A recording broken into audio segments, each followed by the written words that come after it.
Welcome to my channel.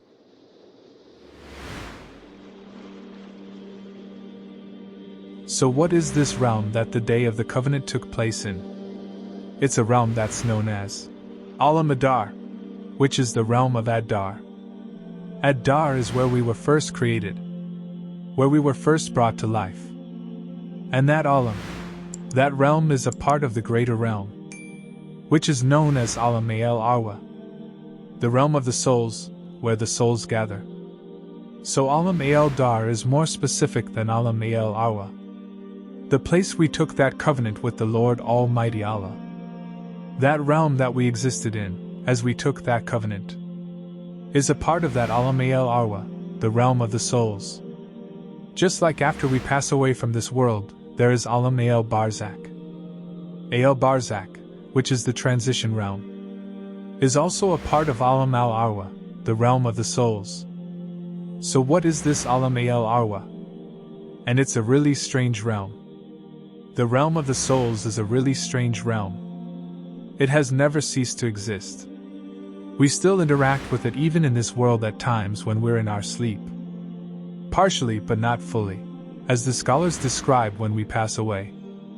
Allah, the Lord Almighty says, Allah, the Lord Almighty takes the souls at the time of the death. But also Allah says that whenever we go to sleep, right? Allah, the Lord Almighty takes your souls. So your souls partially exit your body. And they exit into this realm, or they exit into this realm of the souls.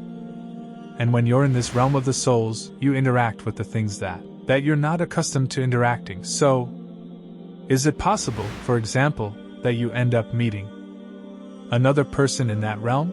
Absolutely. And Imam Ibn al-Qayyim, he affirmed this, that there are times that the soul would exit the body at the time of sleep, partially, and it would interact with another soul that's in Alam-Arwa. That's not to say that every time someone sees someone that's passed away in their dreams that it's a true dream. But certainly it can be.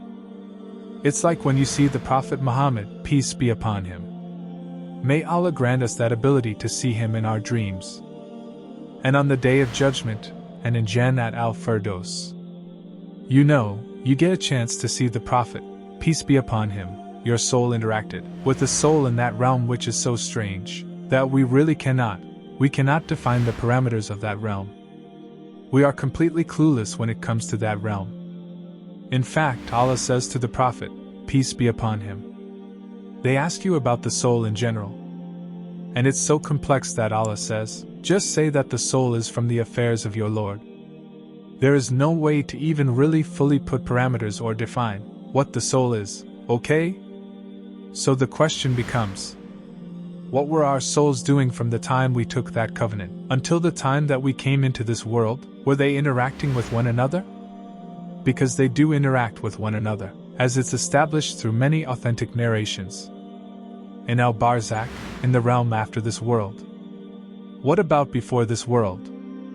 The Prophet, peace be upon him, says that the souls are like recruited soldiers, that those souls that used to get along before they came into this world, they naturally find themselves inclining towards one another in this world as well, and those souls that didn't get along in the previous realm, they also find a natural aversion to one another. And there's a beautiful story behind this, that many people don't know. Aisha, who narrates this ahadith, she says that there is a woman in Mecca that used to make all the women laugh. She was known to be a jokester. The women of Mecca would go to her for some comic relief, right? She would sit with all the women in Mecca, and she would make them laugh, and she became Muslim. Now, Hazrat Aisha doesn't say her name. She could be one of the famous Sahabiyat, but she became Muslim. So this female companion of the Prophet, peace be upon him, was well known for joking all the time and making all the women laugh. So naturally, she was a very pleasant woman. Then she made hijrah with the Prophet, peace be upon him. So they migrated from Mecca to Medina. And as you know, when they got to Medina, the Prophet, peace be upon him, paired off the Muhajirun from Mecca, the people that migrated from Mecca, with the Ansar, with the helper in Medina. So they ended up in the houses of various Ansar, in these different houses. So she ended up in the house of the woman in Medina, who used to make all the women in Medina laugh. So the Prophet, peace be upon him, when he saw this, that this woman that was famous for making everyone laugh in Mecca just happened to end up in the house of the woman who was famous for making all the other women laugh in Medina. And they became great friends, and they were great sahabiyat, they were great companions. The Prophet, peace be upon him, he commented by saying, he said, these souls, they knew each other in the past. So those souls that used to incline towards one another, they incline towards one another in this world as well. And those souls that felt an aversion to one another, they still feel an aversion to one another as well. And that's why sometimes you meet someone for the first time, and you're like, I feel like I've met you before. And you naturally have an affinity towards that person. Especially whenever it's in the capacity of worshipping Allah, the Lord Almighty. You meet someone in Hajj, or you meet someone in Umrah, or you meet someone in Masjid. And you just naturally feel like you've known each other your entire lives. You probably did. You probably used to sit with one another in that previous realm.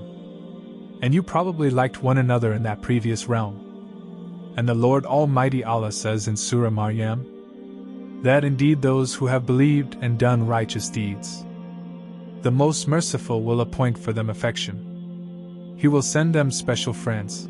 So the believing souls will naturally be directed towards one another by Allah, Lord Almighty. So, you do have divinely appointed friends. And those people that you love for the sake of the Lord Almighty Allah in particular. You probably loved each other in the previous realm as well. And Allah knows best how it used to be. Allah knows best. You know what it even meant to be friends in that realm. And what would it mean in the next realm? But we ask Allah, the Lord Almighty, that when we find ourselves in that alam, in that world of souls, that the Lord Almighty Allah includes us amongst the believing souls that are rejoicing and that are from the righteous, and those that rejoice in the companionship of the Prophet, peace be upon him. Thank you for watching. Please like and share this video and subscribe to my channel.